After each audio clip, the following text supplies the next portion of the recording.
you are perceived is really your fitness, your demeanor, but people will change their conversations or interactions just to try to get you to join the conversation. What I mean by this, let's say you're just in a tank top, Florida, hot as shit,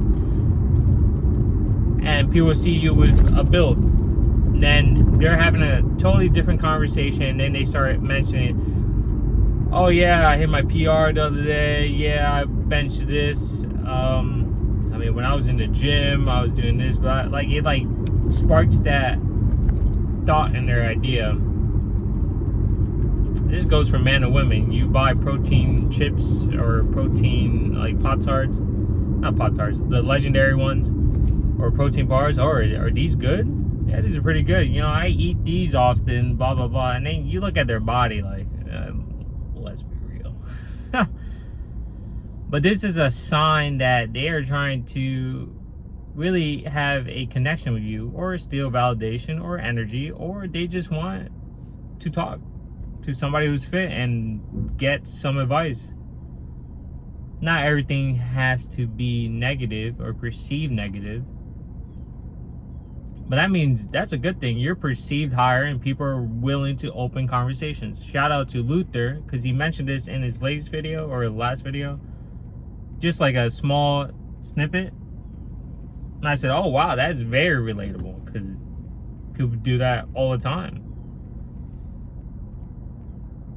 They always, not always, they majority of time, they change their conversations to try to fit what the person they're trying to get attention from is doing or does. If they don't know anything about you, they either mention your fitness, I have a cross, so they'll start talking about like church and stuff like that, or they'll like pray before they eat. If you're in fitness, then they'll talk about fitness. I have girls wear anime shirts. They knew I liked anime, so they'll wear their Yu-Gi-Oh shirt, and then they're like wait perfectly for me, or they didn't know, like, let's say I'm in the gym, and this was at university, because sorority girls have fucking, you know, their group chat and shit. Next thing I know, I'm in the gym just wearing an anime shirt. Next thing you know, you have 7 sorority chicks just wearing a Yu-Gi-Oh shirt, a fucking JJK shirt, a One Piece shirt. They just pop out of nowhere, and then like they like stand or look at you like, or is he gonna say something? Sometimes I do. I'm like, oh, nice shirt. Like the Yu-Gi-Oh one, this tall, like blondish girl.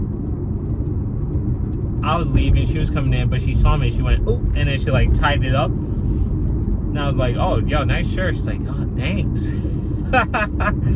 But you see what I'm trying to say? They're trying to find something relatable to the person they just want a conversation from or attention. Men and women.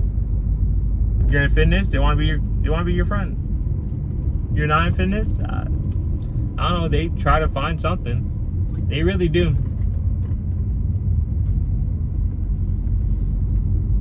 Personally, I don't really watch like football and stuff like that, but basketball, they'll talk about basketball. Yeah, he plays basketball. I see him play basketball all the time.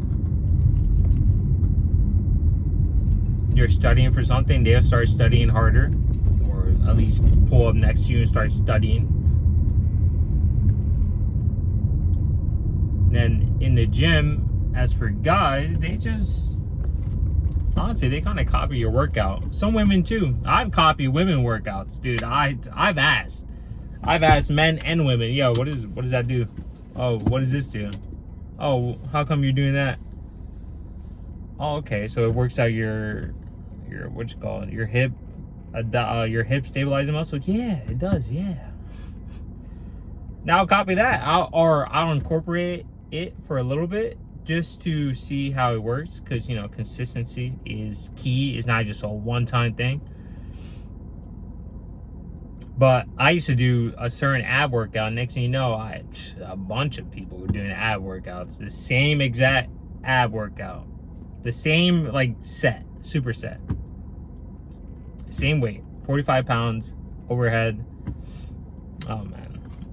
But yeah, they'll do that.